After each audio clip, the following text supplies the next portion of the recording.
All right, Clint from the doorway too, hanging out with Eero from Skepticism. I really do appreciate this. I'm one of the people on this earth that I probably can say that I've listened to you since your very first record. I'm not a kid at all.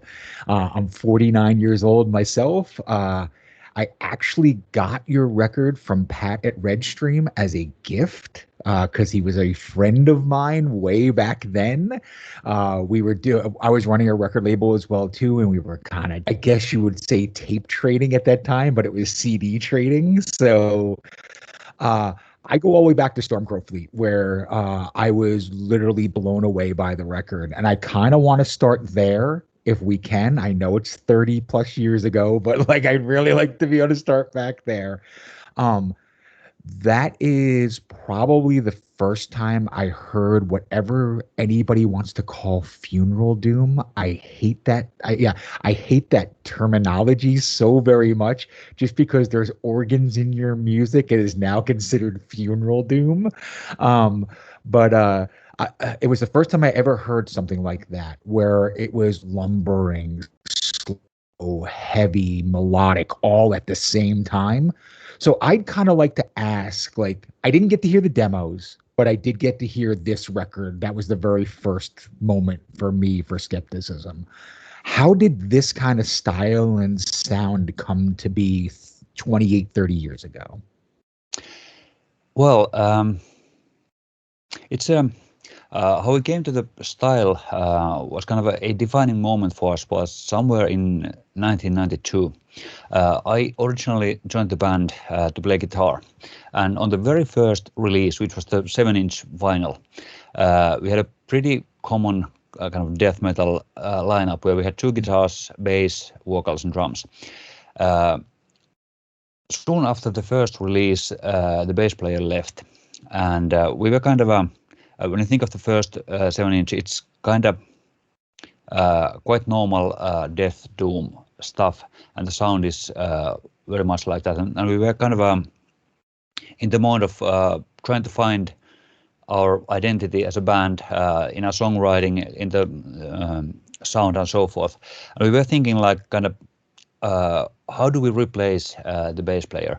Does the singer start to play bass? Should we get another one? We kind of felt like that we didn't want to recruit anyone new into the band. The reason why I was included there was that the existing members thought I would be the kind of person who would stick around and would be reasonable to work with.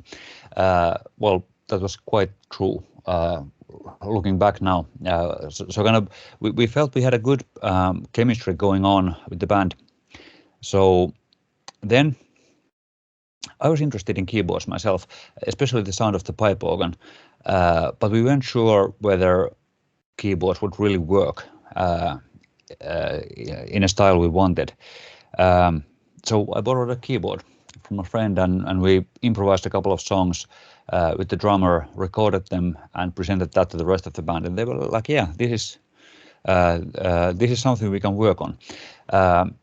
Back in the day, keyboards were mainly used as kind of a background instrument on top of a lineup that kind of already has two guitars and bass. As we didn't have that, and I had been playing the second guitar, kind of the keyboards naturally became more prominent in the sound. So basically, I think one of the building blocks there was the fact that, well, we didn't have foreground and background instruments, but kind of guitars and keyboards were pretty much even. And it started from there, and the second release was the promo tape in 93. Yes, and that was the tape we sent to Redstream, and originally Patrick wanted to release that as a CD by itself, but we felt it was just a demo. It wasn't good enough with the sound and all that. So eventually, Stormcrow Fleet came to be the first CD for which Redstream sent a band to the studio.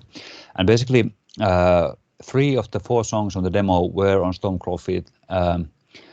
We also then wrote 3 more, and kind of the transition from the kind of original lineup to the current lineup went so that some of the songs we had already written with 2 guitars. So, for example, The Everdark Green, we did even play live, so that I was playing guitar. And then we just kind of had these songs written, we kind of rearranged them a bit for keyboards and guitar, and wrote some new ones. And then, for example, the opening track, Sign of a Storm, was written with the keyboards in there. And it's kind of, I still remember very well the very first time we played the main riff, or the first riff, at the rehearsal. Kind of, I was kind of feeling it throughout my body, like, well, this is working. And kind of, that's how we started refining the interplay of guitars and keyboards there. Also, something important there was that kind of, as we didn't have a bass player, I soon after getting the initial keyboards got the bass pedals for the keyboards. So kind of the metaphor for me being there playing keyboards in a metal band was more of a kind of a organist than kind of in some metal bands the keyboard player is kind of third guitarist and or something like that. So kind of for us the metaphor was more in that area. So kind of I would say those were the first initial building blocks, and still the kind of evolution of the sound continued. And someone said in a review of Companion that kind of the final sound, or the kind of the defined sound of the band was found on the second album. And I tend to agree, because we did do some adjustments still there. Like, for example, the drummer went for mallets instead of sticks. On the first album, he still had a double bass drum set. On the second, he made the second kick drum a tom next to the floor toms. And well, currently he's running a purpose-built gong bass drum in there, but kind of that was that. And also the guitarist started running 2 amplifiers simultaneously, so he's sometimes playing a clean sound and distorted sound together, sometimes double distorted and so forth. That's kind of something we still use live and on the recordings. And that's pretty much it. So kind of Nice. we kind of started finding the sound as we initially needed to replace the bass player, and on the other hand we were kind of feeling that our own sound wasn't still found before adding the keyboards. Nice. Cool. So yeah, that's kind of what I was going to talk about next. Moving on to the next full-length record, not the EP you did, but Lead and Ether.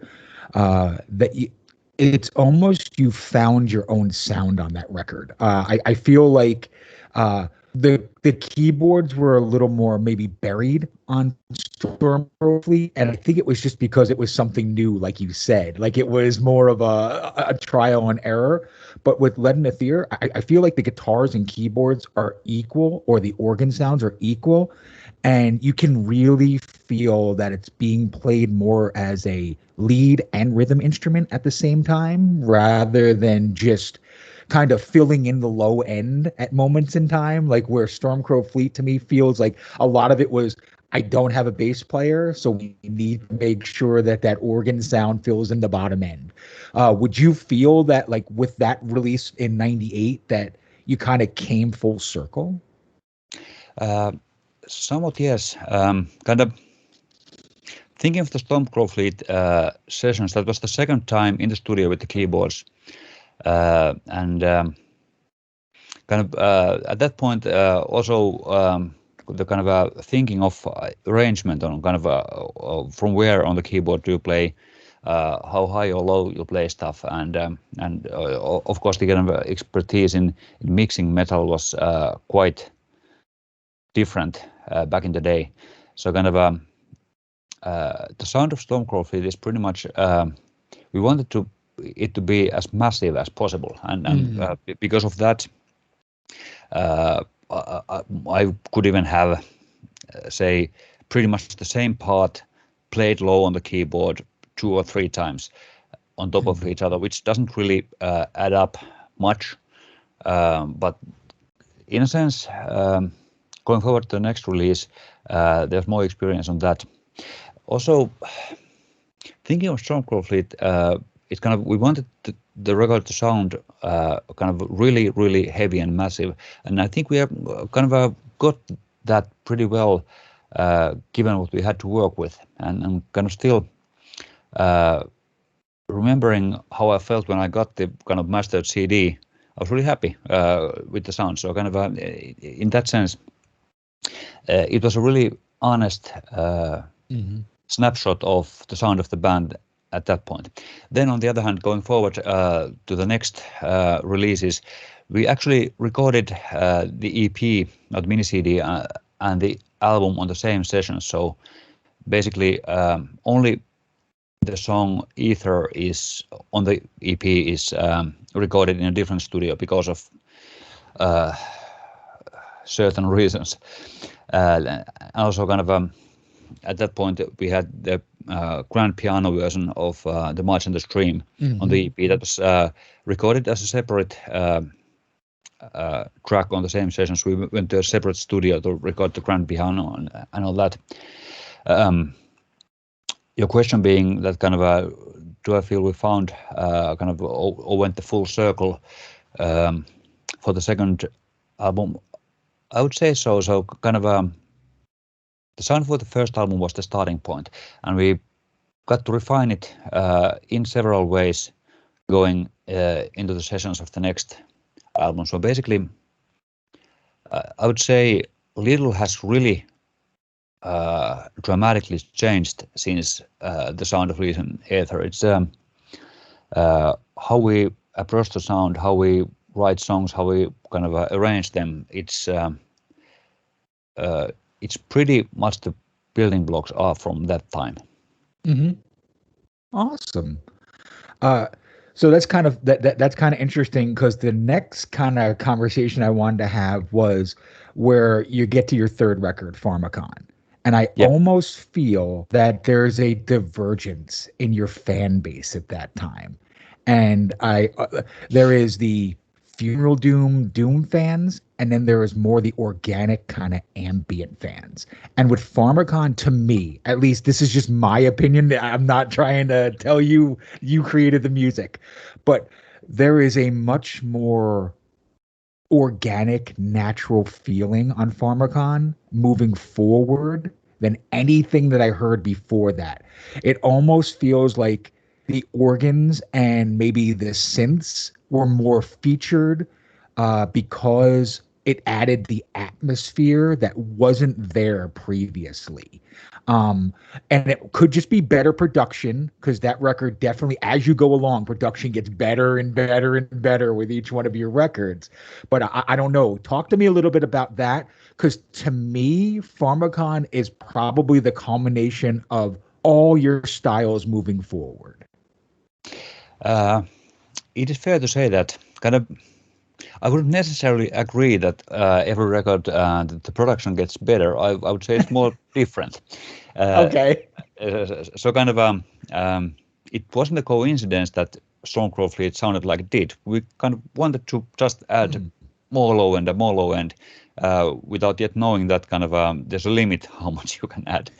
But of course there was that technology was moving forward. So whereas Stormcrow Fleet was recorded on kind of entry-level tape machines, Legion Aether was recorded on ADAT, like it was a habit in the late 90s. And then Pharmacon, on the other hand, was recorded on tape and then mixed from the tape to Nuendo for the first time. It was a very weird way of working. We never did it since, but it's well, just to kind of shed some light on how it went from a technical point of view. Pharmacon, was a different kind of album. So kind of at that point, when I think of what was happening outside of the studio before Stormcrow Fleet, we were teenagers living in Riihimäki, rehearsing 4 times a week. And then it was quite similar around the time of Lead and Aether. But on the other hand, at the time of Pharmacon, we had kind of moved around to other cities, and at some point none of us was living in Riihimäki, even if the rehearsal place was there. Somehow we kind of wanted to write the songs even more to an extreme in a way. What comes to writing lyrics, I kind of was going into a minimal direction where I thought the best lyrics would be the ones with the least words. And when you look at the lyrics of Pharmacon, you can easily see that. So probably 2 songs on Companion have as many words as the whole album of Pharmacon. It's kind of whereas writing the previous albums were quite straightforward. You rehearse, you write songs, you complete them, and you go to the studio. For Pharmacon, we had to work far harder for them, and somehow we're kind of wanting to make the music a bit more extreme, not kind of in a sense that trying to do something on purpose, but kind of the ideas that we were getting, we were more open to kind of things that we would have turned down as kind of somehow too simple or too kind of I don't really have the word for that. But anyway, we probably wouldn't have written those parts for Stormcrow Fleet. It was more melodic in that sense. I don't know if I actually answered your question, but you did. No, you did. You did very much. Yeah, Thank you. But But kind of out of all of the albums, for me personally, Pharmacon was the one that felt the most difficult to make in the studio and songwriting wise and such, because there was so much change going on in our lives at that point. And there's so much atmosphere on Pharmacon. I think that's like why it speaks to me. I love Stormcrow Fleet. Don't get me wrong. Like that's what brought me to you. But Pharmacon was the first record that I actually heard. And I messaged Patrick and I said, they're becoming a very different band. It's not the same band anymore. It's got elements of the same band, but the atmospheres, the experimentation, the almost pure dark ambience at times on that record are just very different than the first few records. So were you at that point in time kind of just saying, okay, we know there's tons of these doom bands out there.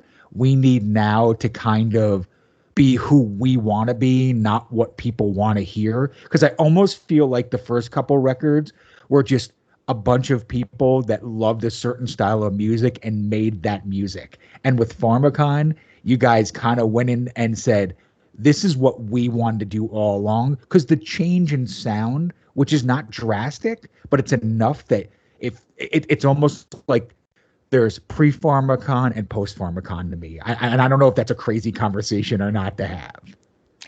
Well, it's not a crazy conversation. Kind of, it's really hard for me, kind of looking from the inside of the band, to try and comprehend how people kind of receive the music. Kind of, for example, from my point of view, when we go and play a live show, like we played in Turku a day after the release of Companion, and we had the whole album in the set, and happily in the same set we had The Everdark Green and Aether. So in that sense, kind of for me, playing songs from any of the albums, they just kind of feel like, well, this is our music. Nice. Also something that's kind of been there with us since the beginning is that we actually never discuss what should we do, who should this music be for, and so forth. We just kind of see what kind of ideas we have and work on that. So I would say Pharmacon reflected the kind of mood and the atmosphere and the kind of the things we were going through in our lives at that point. So kind of it just came to be like that. So there's very little planning what comes to the style of the music or the songs or whatnot in there, and it has been so from the beginning. And kind of, I'm not saying that it would be wrong in any way to kind of plan and think of what works for which audience, but that just isn't our way. Nice. So the next three records I'm going to bunch together, and then we're going to talk a bit about Companion because, of course, that's your new record. But Alloy, Ordeal, and Companion all seem like pieces of the same puzzle. I don't know it like they almost play one to the next where you can hear a common theme and element going on where they're again much darker again, in my opinion, where you've gotten a bit more avant-garde and heavy, and there's more experimentation on these three records. And there's also a greater time frame between all these. So that's kind of the next thing I wanted to ask was, there used to be just a year or two between each release. And then all of a sudden we started having 5, 6, 7, 8 years between records. Is that just due to older gentlemen having life and getting, stuck in the way? Or were they purposefully songs that you just crafted and took time to be able to start without? Well, in the early years, like I described it, when you are a teenager and you don't have a family and all that, or a job, you have all the time in the world to rehearse, to hang out, to write songs. And it was simply that. It's kind of a couple of years in between because, well, we could come up with all the songs within that time frame. Since that, it's mainly what you said. It's kind of life happens. You don't get to spend as much time with the band and the songs, and it might even be, if you looked at the thing from a statistical point of view, that the same amount of rehearsals is probably needed to write a song. Also, we like to take our time with that because there's no pressing need for us to release with a certain cadence. So we simply write the songs until they are ready. And well, recently it has taken us about a year and a half per song in average. And that's how it went. For Companion specifically, we did set a target that we want to release it on the anniversary year this year. So kind of a couple of years back, we kind of started aiming towards that. So we kind of completed more songs on the last year than previously. But that's pretty much the only pressure time-wise that we've had, and that one we set ourselves. So roughly that's how it goes. And I think it's fair to say that kind of Alloy, Ordeal and Companion are kind of more linked together than the first three albums. In a way, when you think of it, from Lead and Ether to Pharmacon, we went to a kind of a simplified, maybe more ambient, more kind of atmospheric route. From that point, we could have taken a similar kind of step and go more towards that direction. So the music could have been kind of leaning more towards even kind of a dark ambient or whatnot. But instead, that didn't happen. But the new songs for Alloy actually became more straightforward and kind of, I would say, we took a step back towards the first two albums. And kind of in that sense, what happened there was we naturally thought we've gone as far into that simplified direction as we wanted, and then Alloy was really kind of the songs were kind of really straightforward and simple for us. So it kind of we felt somehow that we got the heaviness and the power into the music differently and in a way that we enjoyed at that point. Perfect. So let's talk about the last two records specifically, because there's a big dichotomy between your fan bases on these two records, and Yep. I kind of want to talk about Ordeal just specifically for a moment. I happen to love this record, but it is probably your most controversial record out of them all. It's a very much love hate kind of thing, and I find it very funny when I talk to people about this that like this kind of music. Uh, I like it for its rawness, for its kind of more experimental element on it. I think a lot of people get stuck in a mindset with skepticism, being that Finland and Funeral Doom has to be a certain style, a certain way, a certain understanding. When you made Ordeal, was it almost feels like it was a very chaotic time. Can you talk a little bit about making that record and why it came out the way it did? Um, yeah, so for Ordeal, the main idea was that we had this thought of uh, making a new album directly live in front of an audience for quite some time, and we thought what would be a better time to do it than for the next album. So that was the starting point. Also, it's for me personally in a realization that kind of initially for the first 10 years, I thought that music like this would never work live and that we shouldn't play live shows. Then in 2001, we went back to playing live shows, and the next decade after that completely reversed my opinion on the matter. So I think currently the band is at its best live.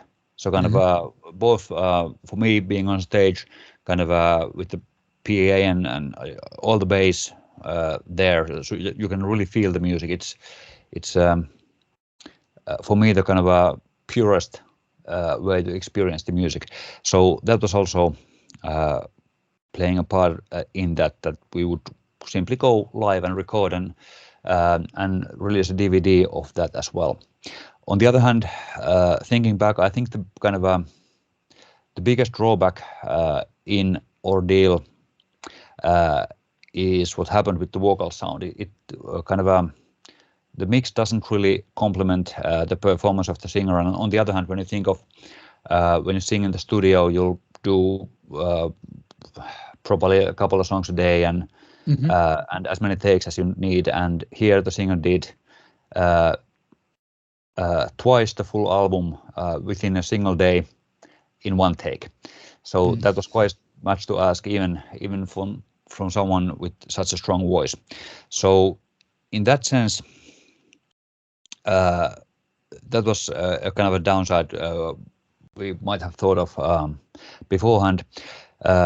Songwriting-wise,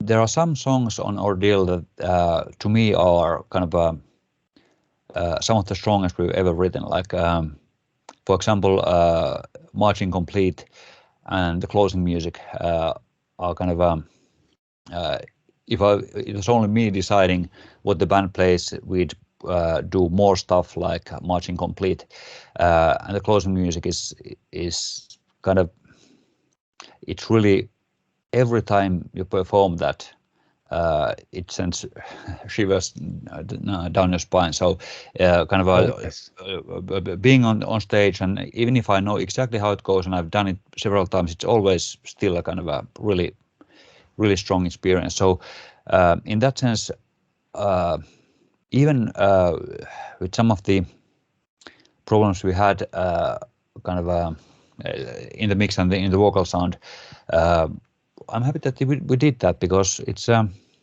just completely the opposite from kind of quantizing everything to death Hmm.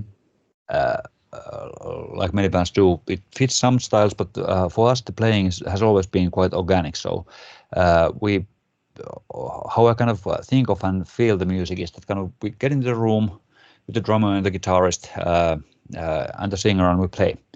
And it's always free tempo. It's kind of always trying to feel how the other ones are progressing and kind of it's kind of a like a sense like being blindfolded and feeling an object in your hands. It's kind of a sitting at the organ, feeling the others with your ears. So kind of that feel, Hmm. uh, getting that in the live show in the audio was part of the idea. Well, on the other hand, we do the same kind of thing in studio as well. So Oh, uh, okay. the playing together with free tempo, it's always how we lay down the bass tracks. Cool. No, that's perfect. And you answered the question I was going to ask about live versus studio, because unfortunately, I've never had, being here in Arizona, the chance to see you live, but I've got to see videos and stuff like that. But I agree, it is much more bombastic and organic live on record. So I would love someday to be able to see that because you can feel the power of the live show. uh, is it just harder to be able to get that on recording, or is it just maybe the atmosphere of the live room? Why do you feel that there is such a sonic difference a lot of the times? I don't know really. Basically, when I listen to music on good equipment, much of the feeling comes through as well. But still, kind of meeting people after the shows and seeing how they react. It isn't that common that someone cries in the audience Mm. uh, uh, and so forth. So kind of that people feel so strongly about the music. It's kind of Hmm. uh, it is kind of important, or the worst that could happen to someone creating music would be that people would be just be indifferent. So kind of well, it was okay and it wasn't bad or whatnot. But then kind of seeing that people are able to get really strong feelings, emotions into different directions from the music, it's kind of reinforces the idea of whether we manage to create something that has kind of a strength in it. So that's also part of the kind of fascination of live. It's not only the sound quality and all that. It's kind of the interaction and kind of seeing Mm. how people receive it. And lately, No, go kind of ahead. yeah, uh, this year as it has been the anniversary year, and we released Companion, and of course when there's album release, there's a peak in interviews and talks with people, and as it has been the anniversary year, I've got the privilege myself to look back into the earlier years, and I've done that on purpose as well. We had the Instagram account for the band, and we've been posting like Yes. things that happened in the previous years. So earlier, I thought that we mainly write the music for ourselves, and if we're happy with that ourselves, that's enough. But lately, I've come to think of the importance of the audience as well. So kind of as I said earlier, it's hard to kind of see uh, what's new and what's different and what's working from inside the band. But then kind of getting to play the songs live, getting the feel of them on stage, and then seeing and hearing how people react to them. It's kind of it is important, more important than I thought previously. So the kind of validation that something that's strong emotionally for us as individuals is also transferred to the audience. Nice. So I'm going to jump back for a second, and I kind of want to talk about a pretty pivotal moment in your career because you guys were with Redstream forever. Like literally, that was your home. Yeah. And then in 2014, much like yourself, Pat calls me and says, I think I'm not going to do this anymore. It's just not something that's in my blood. And I talked to him, and I actually had like a 35-minute phone conversation with him, trying to talk him out of it. So trust me, I'm very much like you in that respect. He was a dear friend as well for years. So you moved on to Spart in Finland as well too. How do you feel the difference is working with Redstream, working versus I guess, a homegrown label that really has become something very special? They're one of the more interesting labels to me where they make such diverse releases. You are just one piece of a very interesting world for them. What made you join them other than being in the same homeland? Like, what was the reason? What was the choice to jump there versus anywhere else? Yeah. So first of all, as you said, Patrick is your friend. He's still a friend of mine as well. So he did come to Finland in 2002 to see the show we had, Yep. and I know that. So we met him actually twice, and we've been talking to him since. For Alloy, we first talked to Redstream, and at that point, he was no, actually, I was mixing up. Alloy was still a Redstream record, but Yep. for Ordeal, we talked first with Patrick, and he said he's not going to be releasing any more CDs. So at that point, we just decided we need to go somewhere else, and that was kind of as it goes. Like I said, he said he's not going to do it anymore. We had been talking with SWAT beforehand. There's kind of two upsides to them, clearly. One is that, of course, they are from Finland, so it's easier to kind of get together and be in touch. And on the other hand, the fact that they are doing a lot of vinyl reprints is also a benefit, because one of the things we've been focusing on this year as well is to kind of try and have as much of the back catalog available in as many formats as possible. Mm-hmm. So if someone wants a vinyl, that they could get one. Currently, we don't have Pharmacon or Ether yet on vinyl, but hopefully next year. And SWAT doing that all the time is a real plus. And then we discussed the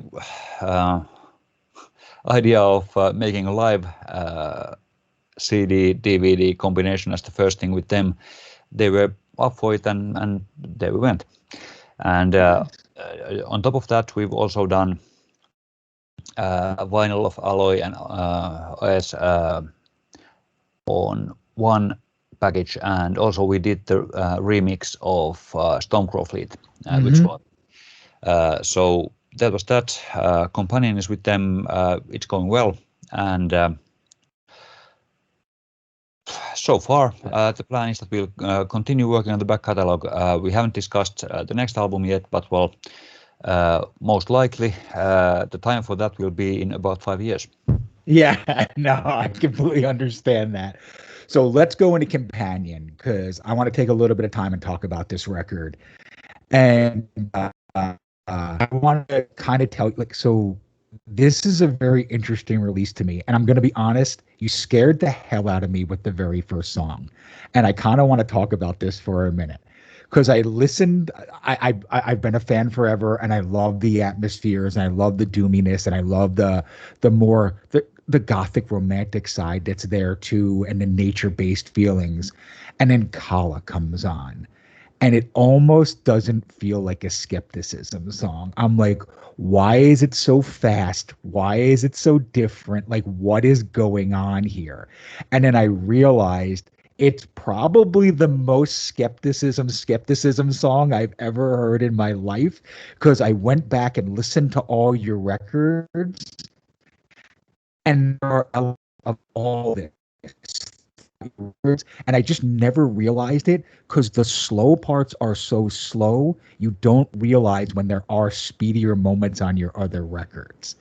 And I think you just decided, you know what? We're going to put all those speedy moments in the very first track, get it out of our system, and then make the rest of the record. So I kind of want to ask about Kala because I'm sure you're getting a very mixed view from fans about that song in particular.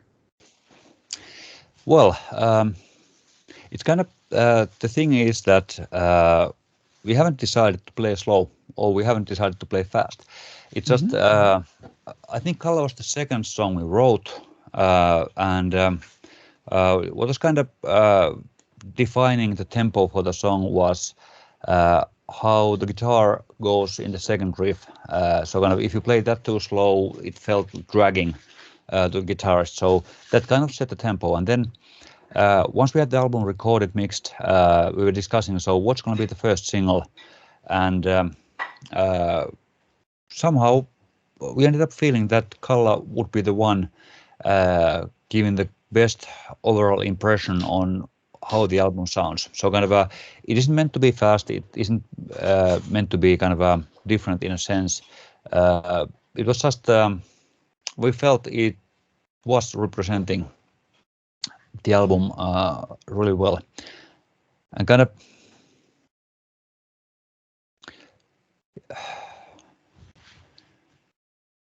it's thinking of the tempo itself. We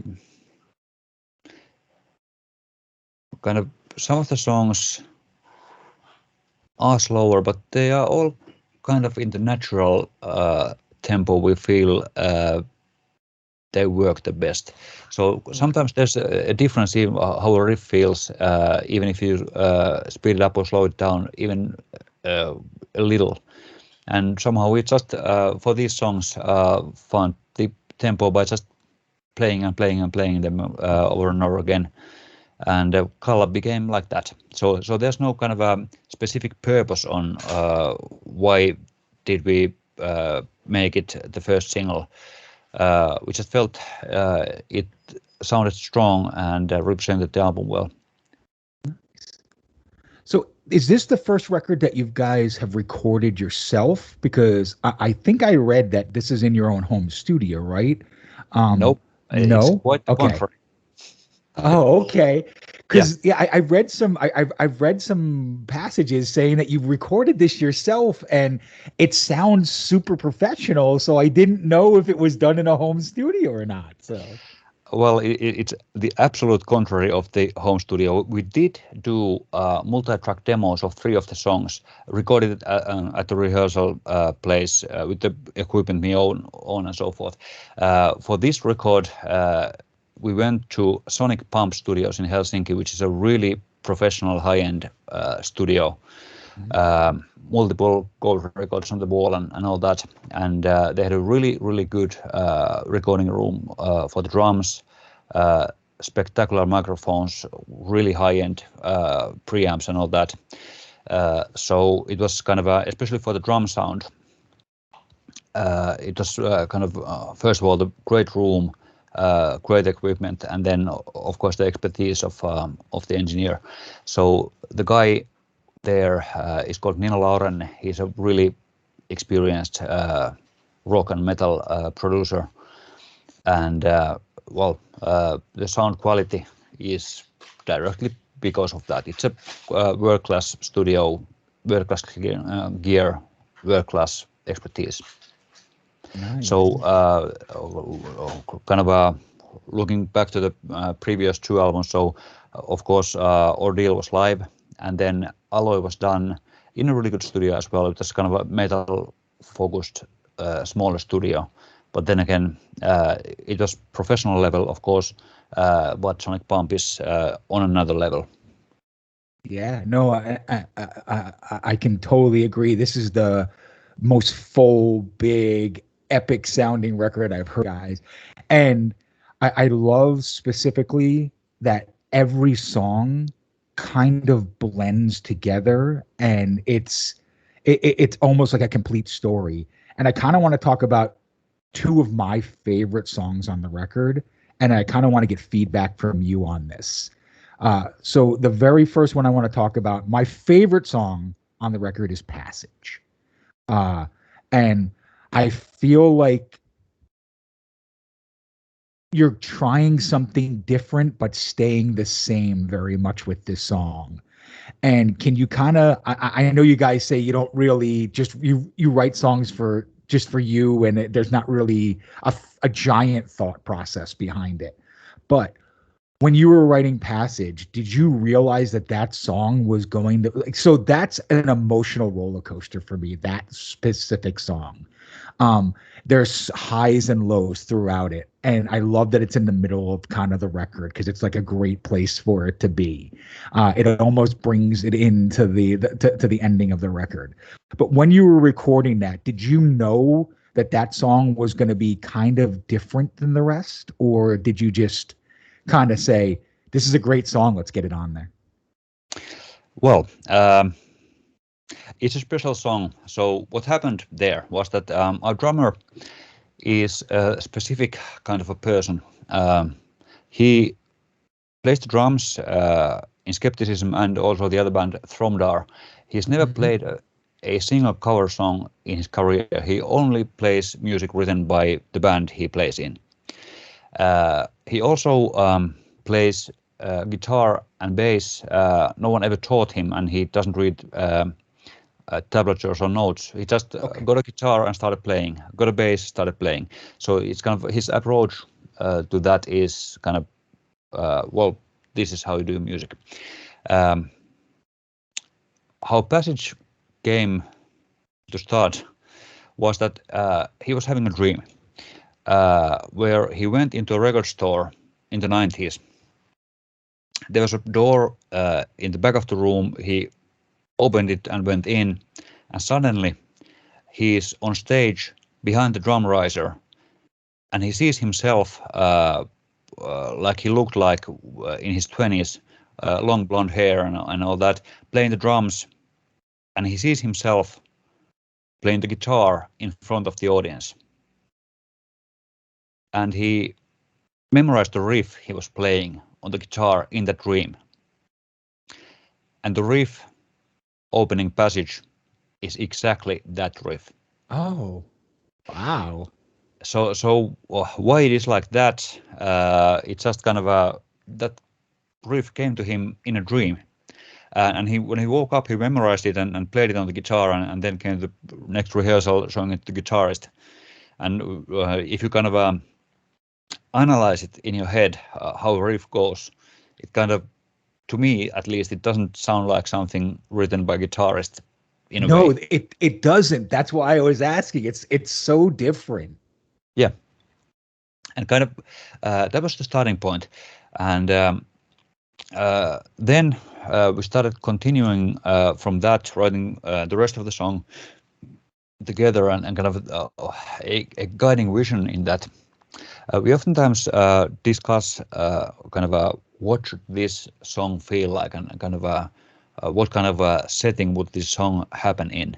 So for the rest of the song, the setting was like kind of a driving a carriage with horses over mountains in a thunderstorm. It's kind of it's dark, it's raining, it's lightning's busting around you, and we wanted it to be really kind of uneasy or aggressive in the same sense like some songs like the Organium on the second album and so forth. So kind of we wanted that kind of strike in that, and also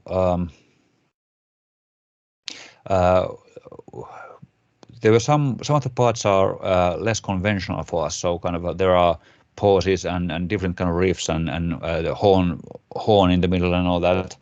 And kind of with that song, we just kind of felt that everything that we find that suits that specific song should go in there. Also, what's interesting about Passage is that we had the whole album mixed and mastered until in one rehearsal. After that, the drummer says, actually, uh, would be really good to get a extra vocal in the beginning riff. Mm. So it could be like that. It could be like the thing you were singing just a moment ago, saying to the singer, and we started experimenting with that, and it sounded really good. So at one rehearsal, after completing the master of the album, we recorded a kind of a multiple track extra vocal for the beginning, me recording the vocalist singing, and then we had to remix and remaster that song and that side of the vinyl. So it was Ah, kind of it was really, the song was based on the drummer's vision, and we wanted to respect that in a sense that, well, it's your vision. If you think it still needs something, even if there's a price tag attached, we'll do it. And that's how that thing came to be. well, you tell the drummer for me that he wrote probably my favorite skepticism riff ever, because that is just, that song blew me away. Like, I have probably listened to that song 20 times now because it's so good. The Yeah, other song that I really get, yeah. Before you go on, just one more thing about that. So that riff, as you can imagine, it's very different from anything else, uh, in a sense. So I think that also describes how we do things. So kind of we simply evaluated that riff based on whether we like it or not whether it's in line with what we've done previously. Okay, let's go to the next question. oh, nice. Awesome. Yeah, no, I appreciate it. So it's going to be the last song on the record, The Swan and the Raven. I feel like, and this is not foreboding or anything, but if skepticism ended today and there was never another record, that is the perfect ending to your career, your sound, your style. I almost feel like it kind of culminates everything that skepticism is again. Uh, so can you talk a little bit about that song in closing and why you picked it to be the last song? Um, yeah, that song kind of has many of the elements of kind of how our style has evolved in the recent years. What I particularly like about that myself is that kind of we have a couple of themes in it that we kind of pass between the guitar and the keyboards, and there's even a sense of kind of the swan theme and the raven theme taking parts in there. Um, Also, something that I noticed about that is that kind of, as I said, we have oftentimes a metaphor of kind of how a part sounds and what would the setting like, and in the end, we are kind of doing a harmony version of one of the themes with the guitar, some call the climax of the song, and that's kind of the we talk about that part as kind of the part of being in flight. And we also have such a part on the first album that we use the same name for, and that's in the Gallant Crow.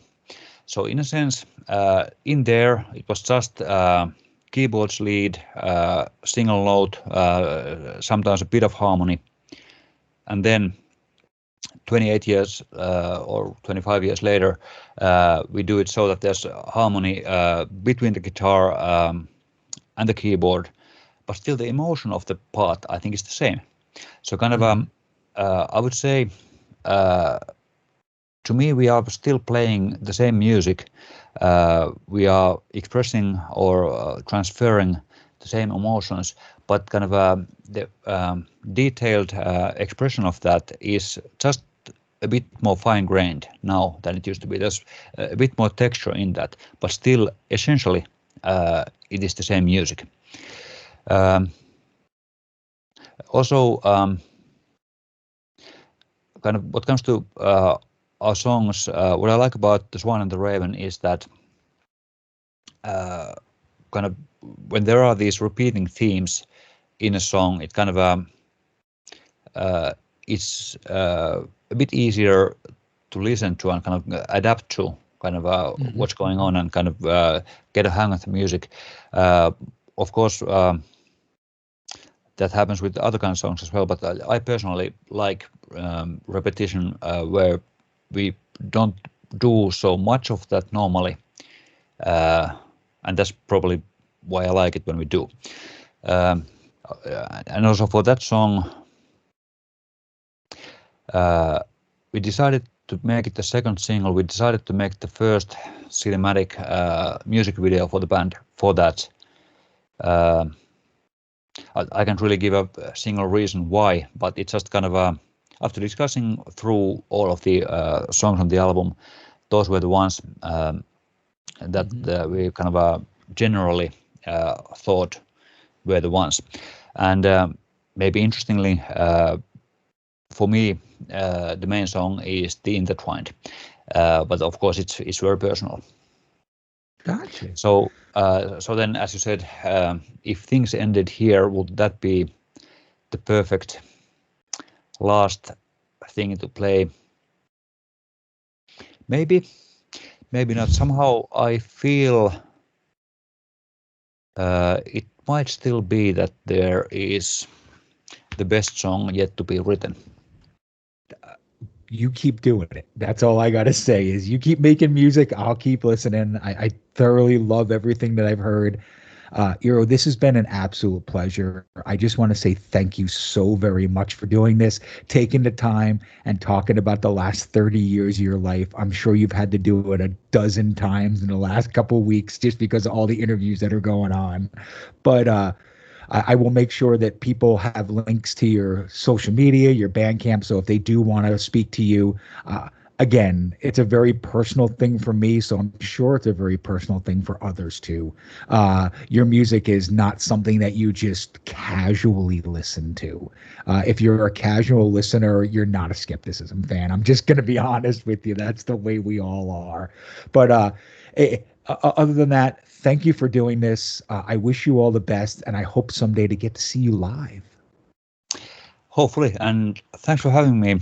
And also, an interesting thing I kind of referred to earlier is that there are two sides to interviews. I've learned this year, maybe learned again, that you get to think of things from fresh perspective when someone asks you the right question. So thank you for that. It was really interesting to hear the background and your relation to Red Stream and all that.